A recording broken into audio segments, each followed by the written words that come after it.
Welcome into your college football pregame show presented by Hellman's, America's #1 mayonnaise. Coming into the 2024 college football season, a lot of questions as to how the new kids on the block in the conferences would fare. Well, take a look at this. Those questions have been answered, and the noobs could all be hoisting first-time titles on Saturday. One of them is already Army over in the American. So who says that conference realignment is a bad thing? Let's welcome in our Josh Pate, who's in Arlington, Texas, because I think he did say that it was a bad thing. He's for the Big 12 title game today, watching Arizona State and Iowa State. ASU perhaps the most surprising of the newbies, Josh, to get to their title game. But how are you viewing this overall, the new bloods versus the new bloods? It's interesting. Now, I will forever, Jeremy, stand by my stance that I think 47 teams in conferences, some on the East Coast, some on the West Coast, playing, again, in conference is a really weird thing in a sport that's supposed to be regionally based. But that's for you and I to talk about in like March, and we do and we will. But as for the specific stories now, there was a guy who came on my show back in like April. We were doing bold predictions. And this guy said a newcomer will win every Power 4 conference. And I rated it on a 1 to 10 scale of boldness, a 10. I laughed at him. I mocked it. Do you know how nervous I am today, Jeremy? Look at how much my hand is shaking today. This could happen. We're a few short hours away. SMU could do it. Arizona State could do it. Oregon could do it. Texas could do it. So in that sense, I think you got to call it one of the bigger college football stories, not just this year, but in the last several years. Josh, was that person he who shall not be named, Danny Cannell? No. I said someone nailed a prediction, Jeremy. I didn't say someone made a prediction. Yeah, big difference.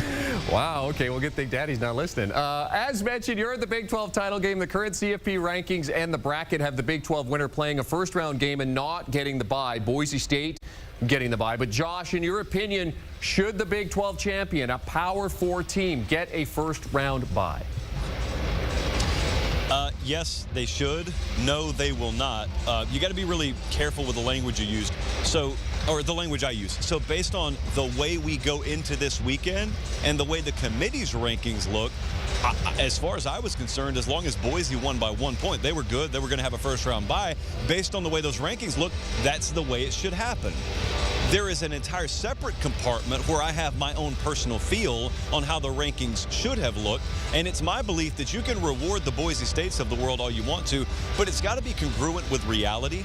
And the reality, as much as the emotion in the room doesn't want to hear it, is there is a different caliber of strength of schedule you have in those conferences as opposed to even the Big 12. We're not talking about the Big 10 or the SEC. Even the Big 12's average conference strength of schedule is significantly more difficult than what you would face in a Mountain West. So that's not me telling you box them out, get the G5 out of here, but when we're talking about awarding a first-round bye, that's a different conversation. That is fundamentally altering not just the structure of the top 4, Jeremy, but then it's downstream. Then all of a sudden you look at who the 5 seed may face and who the 6 seed may face and how insanely different the second-round balance of power is. I would argue to you that when the dust settles tonight and we're looking at that bracket get settled tomorrow, you and I could very well be saying out of all the second-round matchups, the 1 seed could have the least favorable second-round matchup, and it'll be because we are arbitrarily giving away first-round byes to conference champs because we treat this like the NFL, where all conference champs are kind of awarded equally. They're viewed as sort of created equally. That's because they all play professional teams every week. So the schedule is roughly calibrated in terms of strength. That's not the case at the college level. Certainly a great point, Josh, and certainly something that's going to be discussed as we head towards the rankings tomorrow. We have the Big 10 championship game tonight on CBS between #4 Penn State and #1 Oregon. Oregon favored by less than a touchdown. Josh, this is the first Big 10 title game since 2016 without a Michigan, without an Ohio State. Is this a bit of a changing of the guard in the Big 10, do you think? I think it's a changing of the guard when it comes to Oregon, but I think that was sort of the case even going back to Big 10 media days. Jeremy, remember we were up in Indianapolis multiple days, and a lot of the talk was, how will Oregon adjust to the Big 10? Just like in the SEC, how will Texas and Oklahoma adjust? And I thought it was kind of short-sighted, or maybe just a halfway baked conversation, because there was another part of that that should have sounded like this.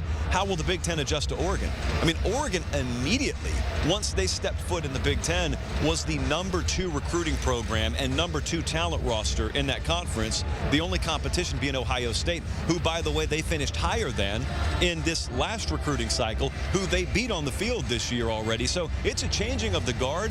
I don't even think maybe an Oregon needs to win it for it to be a changing of the guard. There's just another big mouth at the table that is going to gobble up a bunch of wins.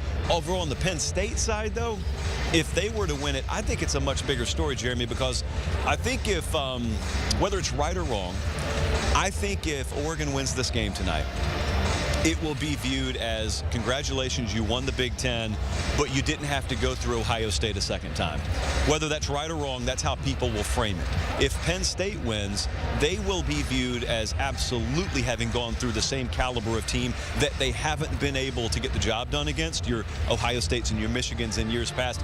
It would be, I'm trying to think, I don't know that James Franklin would have had a bigger win in his career than if they beat Oregon today in the Big Ten championship game. So it's a changing of the guard in a sense that there's another big boy at the Big Ten table. And I think if Penn State wins this one, I still view them a little bit differently. You'd still need to recruit consistently at a higher level if you're Penn State to prove to me you'll annually go toe-to-toe with the Oregons, with the Ohio States. Oregon's there, though. I think Oregon's fully there.